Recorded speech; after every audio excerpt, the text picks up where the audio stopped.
Pastor, para mim é um prazer muito grande, é sempre um grande prazer, e eu acho que é verdade mesmo que eu estou virando membro. Que eu já estou pregando mais aqui do que lá na igreja que eu pastoreio.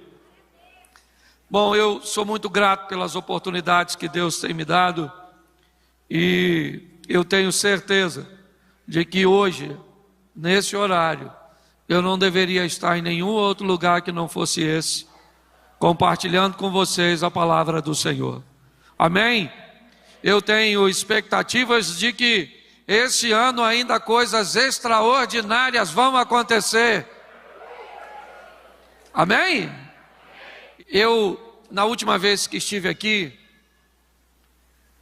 eu falei sobre a preocupação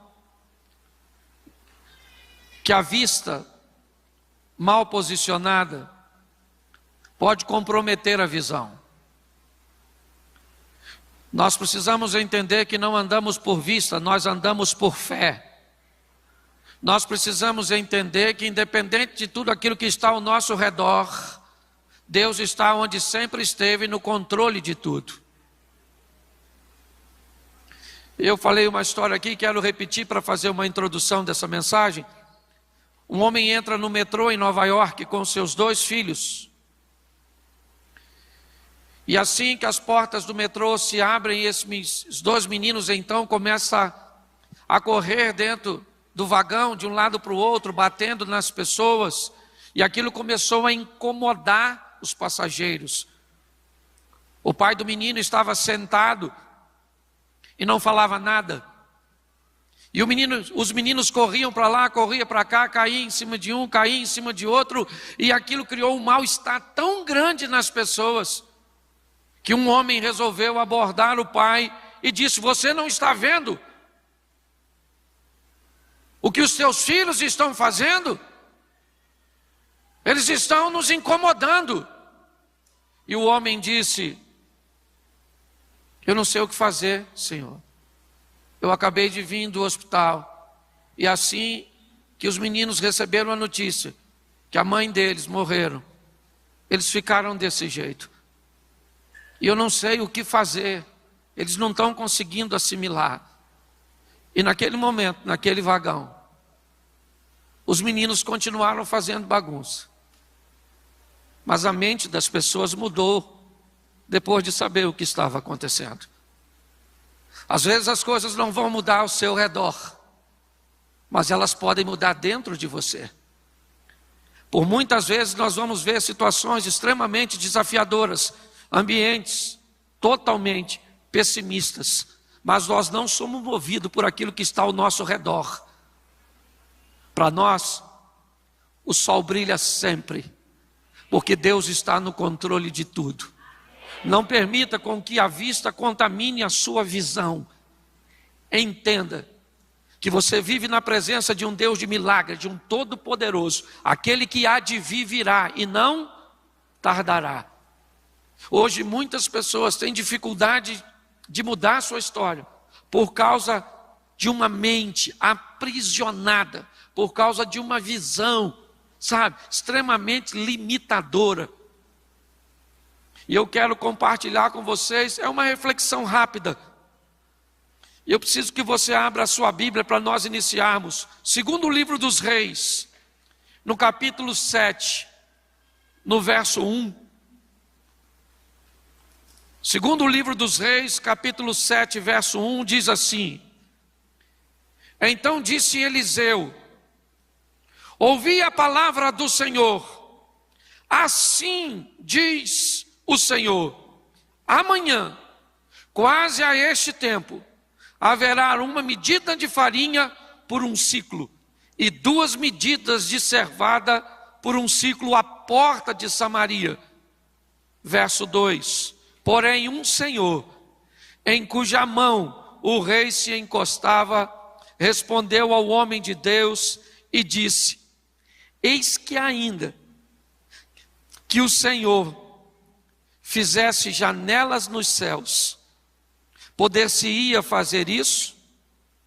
E Eliseu disse: eis que o verás com os teus olhos, porém disso não comerás. Feche seus olhos por um momento. Senhor, continua falando conosco. Usa-me como um canal de bênção nesta hora, pelo poder do nome de Jesus. Amém. Glória a Deus. Amém. Eu quero começar essa mensagem com aquilo que está acontecendo neste lugar.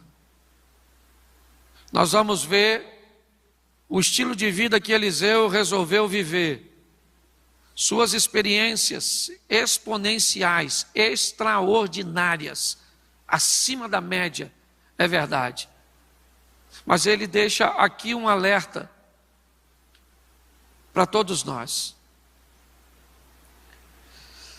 Samaria estava cercada, uma situação que havia se agravado muito, mas muito. Num dos momentos o rei está passeando, está dando uma volta e ele encontra uma mulher que traz para ele uma questão pedindo ajuda. E ele diz: o que eu posso ajudar você? Como eu posso te ajudar? Todos nós estamos numa situação extremamente difícil. E ela disse: eu preciso da sua atenção. Está vendo esta mulher aqui que está do meu lado? Eu combinei com ela que nós comeríamos o meu filho ontem. E depois nós comeríamos o dela.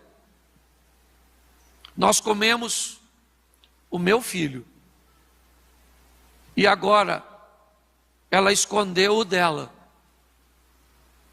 para que nós não comamos. Neste momento, o rei fica consternado, ele não sabe o que fazer, e era esse o ambiente que essa história está envolta.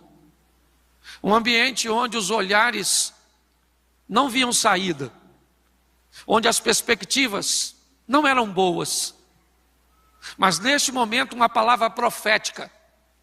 Alguém vai se levantar para falar a favor do futuro. Alguém vai falar uma palavra extremamente oposta à realidade de tudo aquilo que está acontecendo. O profeta se levanta para profetizar, para dizer algo para o amanhã. Ele está guiado por Deus. E a mensagem é: amanhã, a esta hora, o alimento vai estar à disposição de todos, acessível a todos. E nesse momento, alguém da diretoria do rei, alguém da cúpula, não consegue enxergar isso. E Eliseu diz: assim diz o Senhor, amanhã, a essa hora, a comida vai estar disponível e acessível para todos. E este homem diz: ainda que o Senhor fizesse abrir janelas dos céus, isso não poderia acontecer. Eliseu diz: por causa disso, você vai ver, mas não vai comer. Me parece que a Bíblia está dizendo que, se nós não crermos, não merecemos fazer parte. Se nós não tivermos coragem de agir de forma contrária, oposta a tudo aquilo que nós estamos vendo e ouvindo, nós não merecemos viver num ambiente de milagres. Nós não merecemos ver se cumprir na nossa vida. É o que ele diz para este homem aqui: eis que o verás com os teus olhos, porém disso você não vai comer. Se você não é capaz de crer, de acreditar que Deus vai fazer, vai realizar, você não faz parte, você não merece fazer parte disso. E o homem é colocado numa posição, certo? No momento em que a multidão descobre que a comida está disponível, e ele acaba morrendo pisoteado. Eliseu é alguém que vai nos dar uma grande lição, e é sobre ele que eu quero conversar com você hoje. Alguém que foi capaz de entender que o impossível podia se tornar viável se Deus estivesse no controle. Eu não sei o que você precisa, eu não sei o que você sonha para seu futuro, o que você pensa para a sua vida profissional, eu não sei qual é a sua realidade atual. Talvez no olhar humano ela seja extremamente desafiadora, um ambiente praticamente sem saída. Mas eu queria lembrar você que o Deus que você serve é um Deus do impossível e Ele pode fazer. Você está num ambiente de milagres e nós estamos lançando uma palavra para o seu amanhã. E quem crê, viverá. É assim que funciona. Nós precisamos amadurecer. E é isso que eu quero conversar com você. No capítulo 19 de 1 Reis,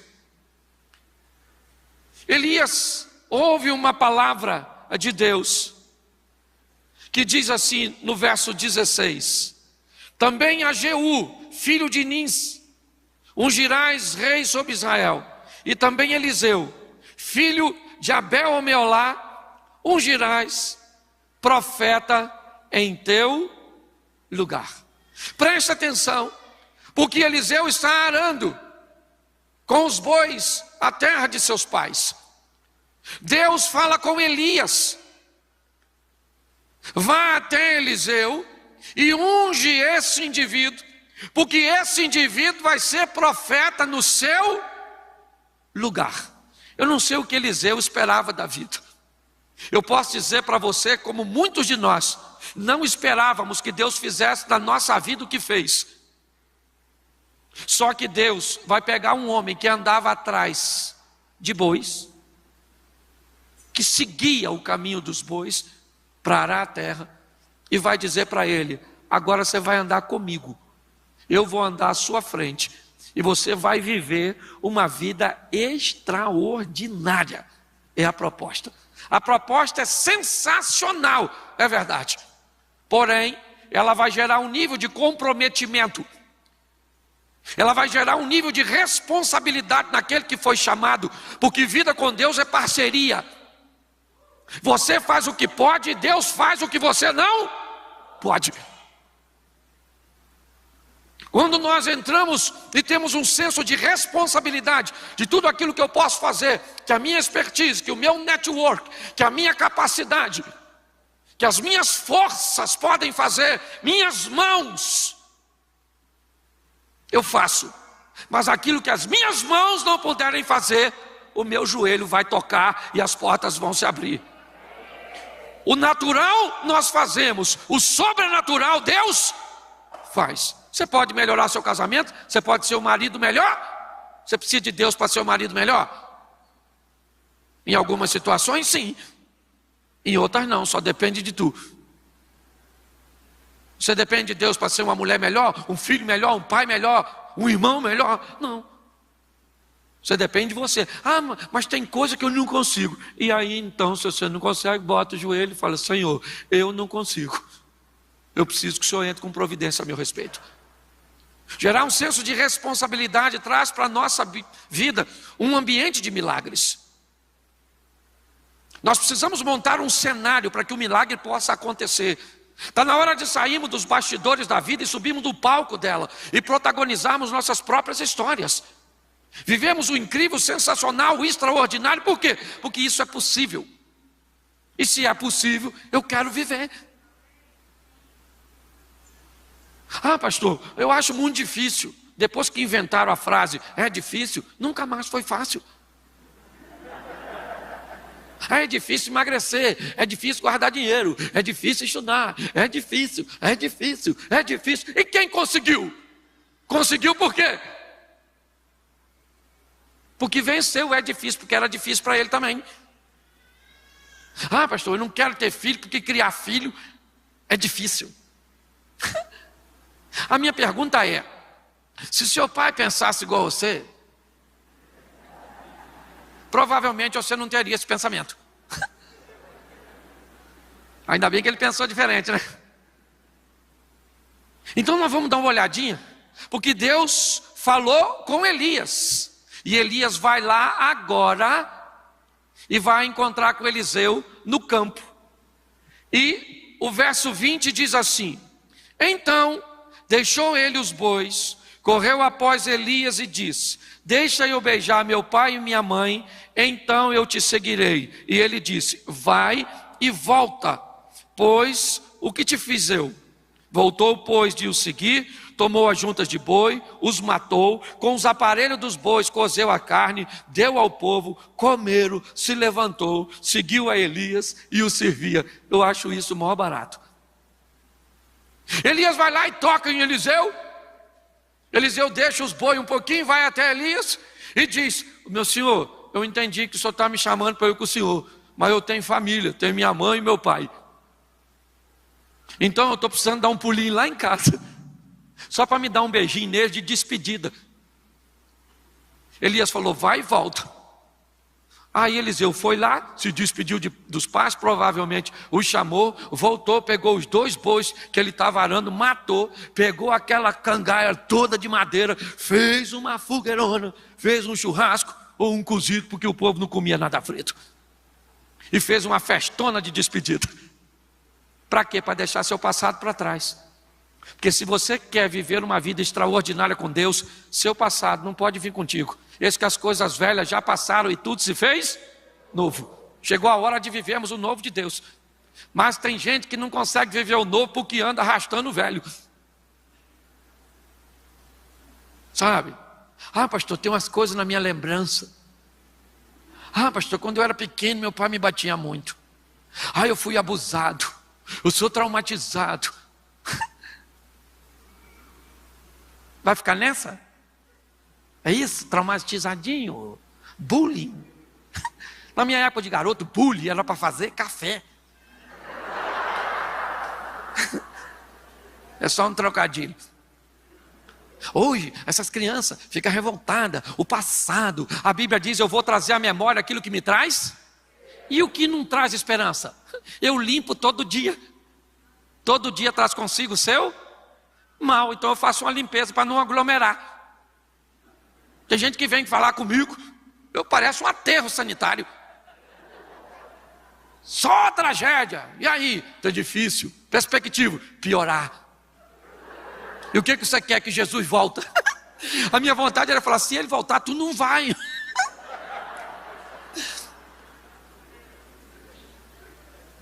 Então que história é essa? Nós temos ouvido muito isso aqui. Está na hora do céu vir para a terra. Seja feita a sua vontade, assim na terra como é feita no...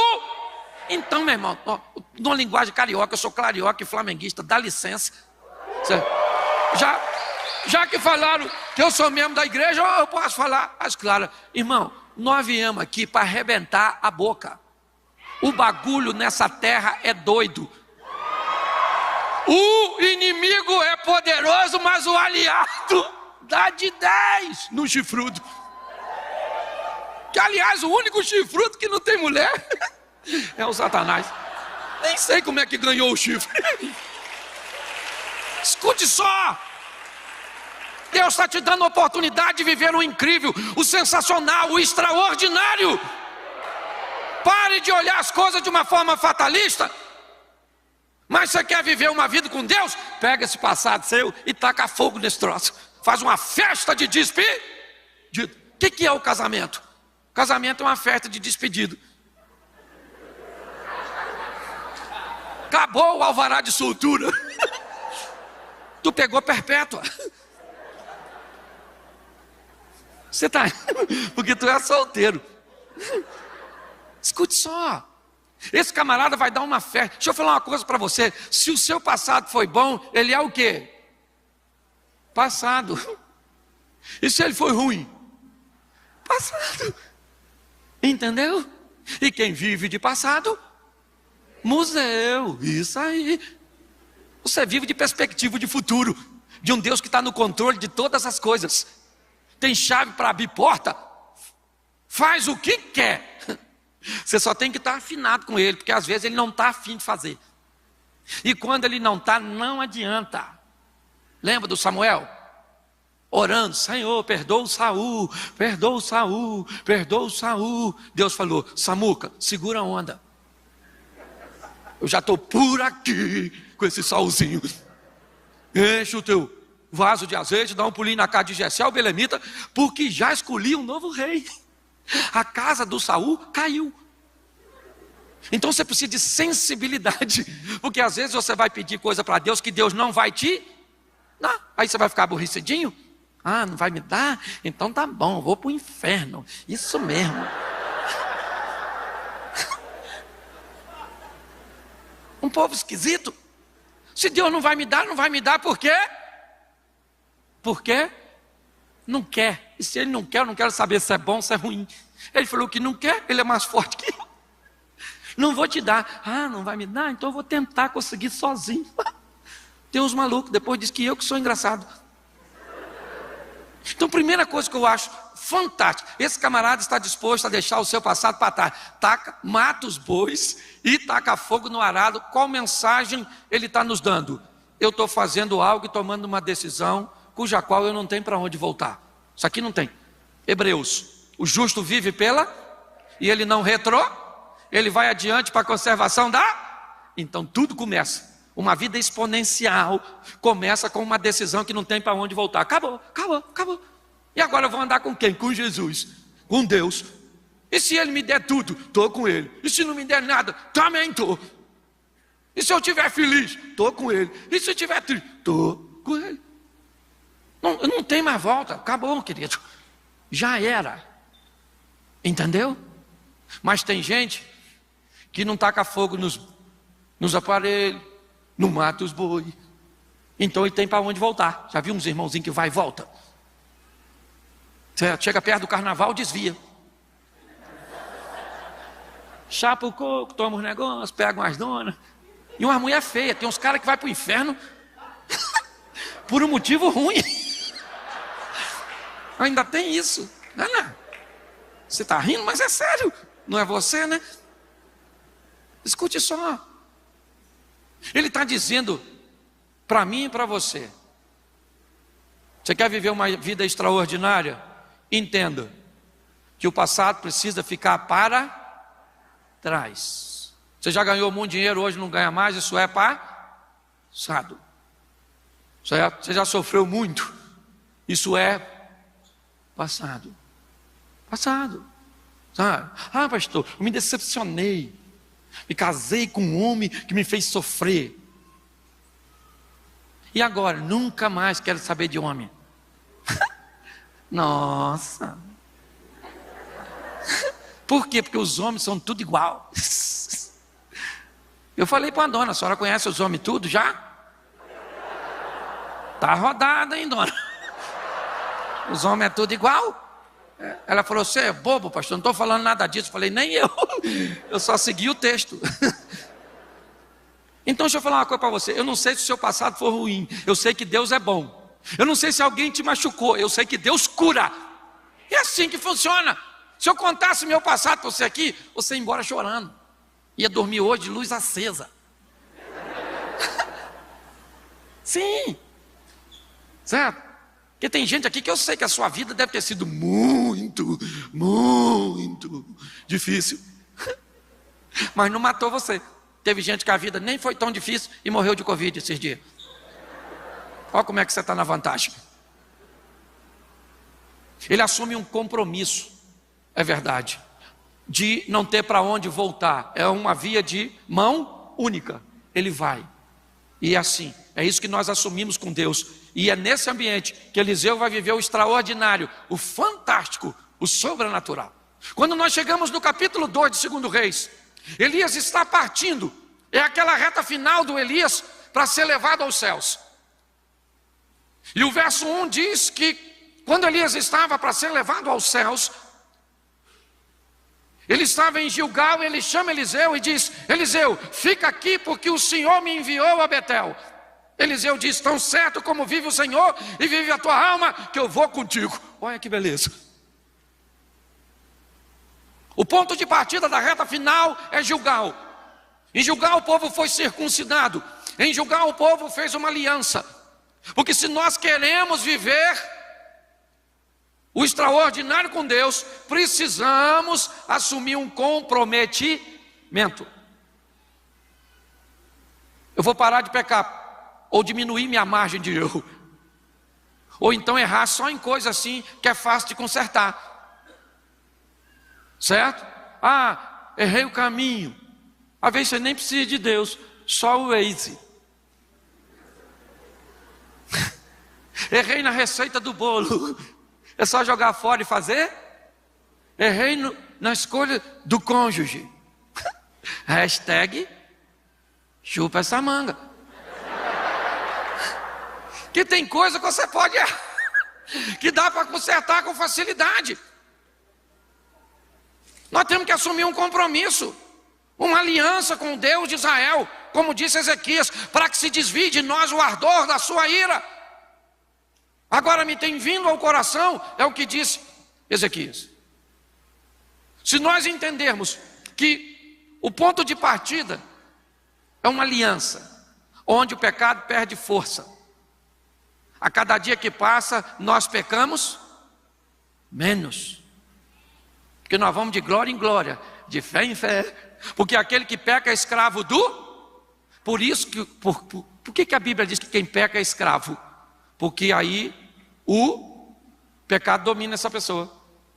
Ela não quer pecar, mas peca. Ah, pastor, quando eu vi, eu já tinha feito. É mais forte do que eu, porque o pecado é seu senhor. Ah, pastor, mas é tão difícil, não é? Você acha que é um complô contra você? Que você é a última bolacha do pacote? É difícil para todo mundo. Todo mundo. Mas pastor, então como é que eu paro de pecar? É só trocar de senhor. Deixa de ser escravo do pecado. E entenda que o Filho de Deus subiu à cruz do Calvário e pagou um preço para ser seu senhor. Ele foi lá para te comprar, porque para você mudar de senhor, alguém tem que te comprar do senhor antigo. E foi isso que Deus fez, nos dando a oportunidade de sermos livres. Se o Filho vos libertar, verdadeiramente seremos livres. Enquanto o pecado me obrigava a fazer o que ele queria, o Filho me liberta e diz: você tem o direito de escolher. Nós precisamos desse comprometimento, dessa aliança com Deus. Mas Elias disse para Eliseu: fica aqui porque o Senhor me enviou a Betel. Eliseu falou: eu não, eu vou para Betel junto contigo. Elias olhou: vamos para Betel. Chegaram em Betel, ficaram ali um tempinho. Elias falou para Eliseu: fica aqui porque o Senhor me enviou a Jericó. A palavra Betel tem o contexto de casa do pão, casa de Deus. Tem algumas traduções, eu queria aplicar ela hoje como igreja. Porque tem situações em que pessoas assumem um compromisso e não agem mais nada. Acha que aquilo é o suficiente para levar uma vida com Deus. E paralisa ali. Fica detido naquele ambiente. Mas tem pessoas que são paralisadas na casa de Deus. Às vezes se aborrece com outras pessoas, ficam decepcionadas, sabe? Ah, pastor, me feriram. Eu agora sou um desigrejado. Sabe, não gosto. Na última igreja por onde eu passei, puxaram o meu tapete. Senta.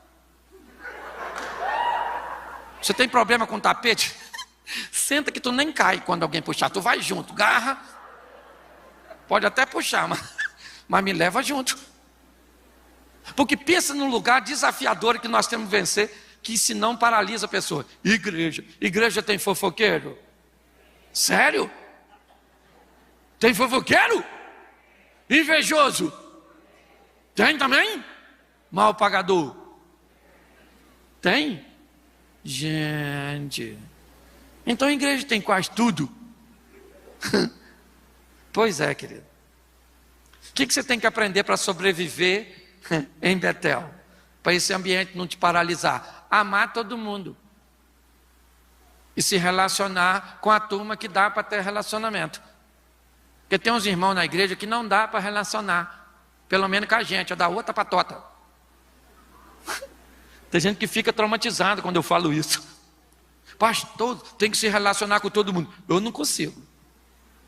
Tem uns irmãos, aliás, lá na igreja tem umas pessoas, bispo, que se o diabo me pedir referência para levar, eu não dou. Eu falo: ó, vai levar? Maluco, vai dar uma tribulação no inferno. Tem gente que vai ser desafiador para viver com você, mas vai viver bem em outro lugar, com outra pessoa. Não tenta não, que vai dar ruim. Nós temos que aprender a viver. Eu entrei, assim que eu me converti, um cara me pediu um dinheiro emprestado, eu falei, na igreja vai me pagar. 29 anos, irmão. Eu acho que é negócio de título de capitalização, alguma coisa assim. Achei que eu comprei minha casa, minha vida, alguma coisa desse negócio. Um outro, eu estava 3 meses na igreja, bicho. Eu já estou com 29 anos de casado, ele era no início. O irmão de hoje na minha mulher, irmão. Falei, não é possível.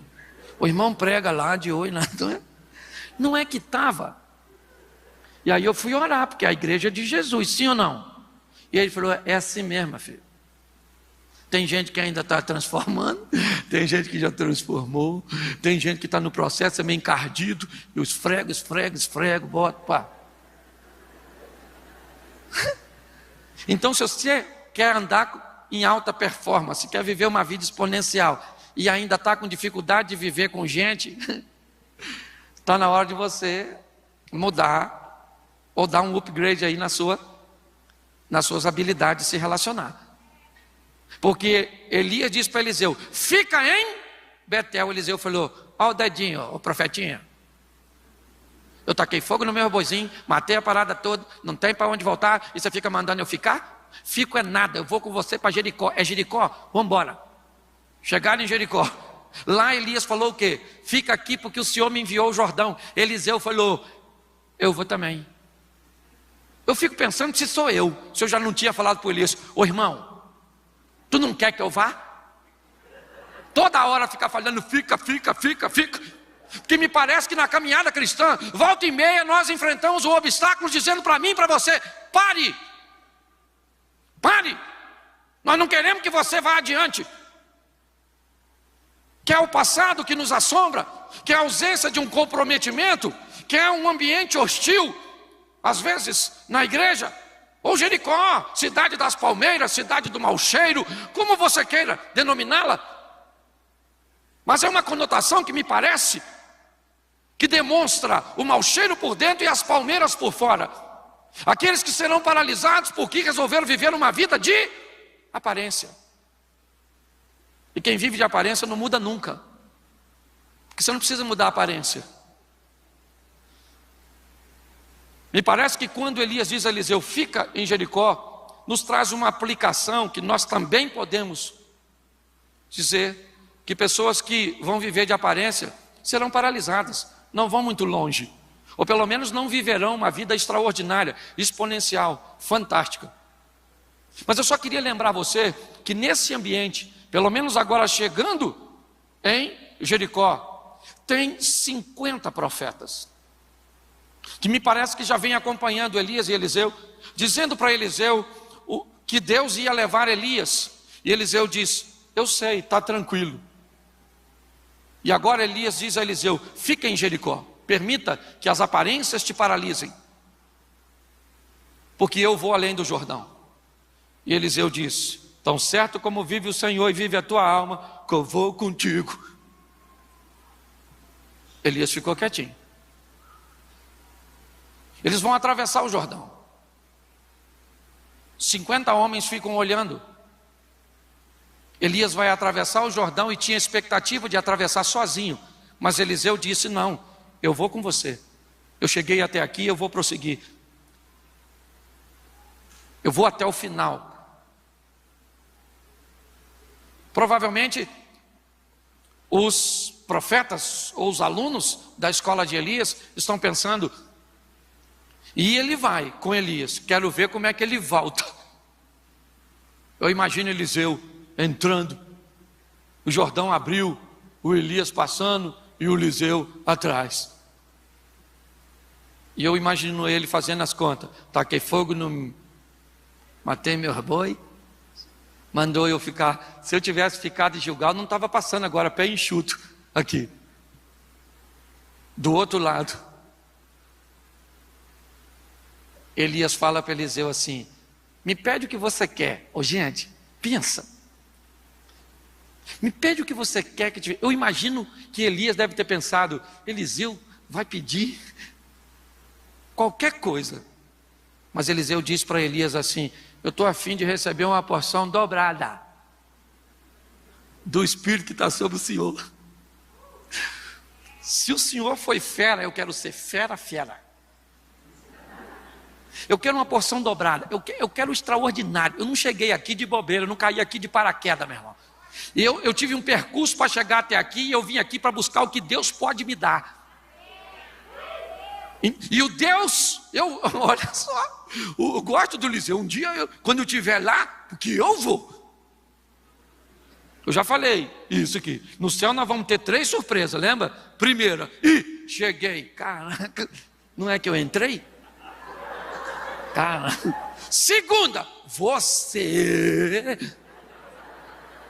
aqui. E terceira, cadê fulano? Não veio. Eu quero fazer parte das duas. Primeira, a terceira deixa para os outros. Escute só.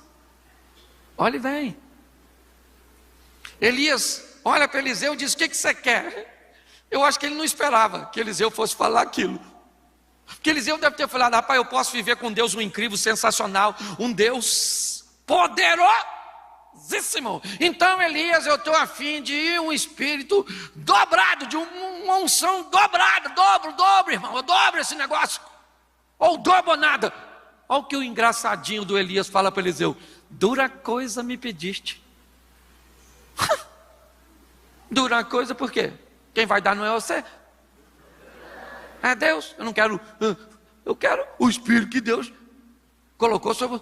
Elias falou: dura coisa me pediste, mas se você me ver quando eu for levado, isso vai te suceder. Eliseu pensou: queridinho, se eu não te deixei até agora, é agora que eu não saio perto de tu.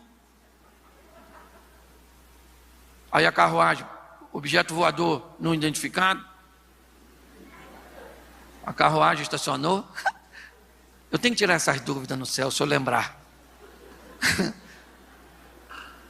Se for para o inferno, vai com as dúvidas mesmo. Você está rindo, é sério. A carruagem estacionou, eu imagino o Eliseu. Se eu ver, eu recebo. Caramba! Me dei bem. A carruagem levanta voo. Elias joga a capa. Eliseu pega a capa dele, rasga e joga fora. Eliseu está dizendo: a minha capa foi muito útil, mas só me trouxe até aqui. Agora chegou uma nova fase da minha vida, e na nova fase ela não me serve mais. Quando a vida nos propuser uma mudança de nível, nós precisamos decidir o que vamos levar para lá, porque tem coisa que não cabe mais lá, tem comportamentos que não cabem mais lá, tem amizades que não cabem mais lá. Esse dia eu fui numa festa, me chamaram para ir numa festa de um amigo meu, aniversário, um amigão, aí fui. Não podia chegar na hora, porque normalmente quando tem festa que tem uma bebida, eu chego na hora cedo, onde todo mundo está sóbrio. Só pude chegar 4 horas depois. Estacionei meu carro, o cachorro que eu vim vindo na minha direção já estava meio zonzo. Umas músicas daquelas sensacional, sabe, uns hinos extraordinários, umas irmãs dançando. E na hora que eu cheguei, eu me perguntei: o que eu estou fazendo aqui? Aí já veio um: eu estou! Irmão! Já me deu logo um banho de cerveja, tiro foto com um montão de pinguço.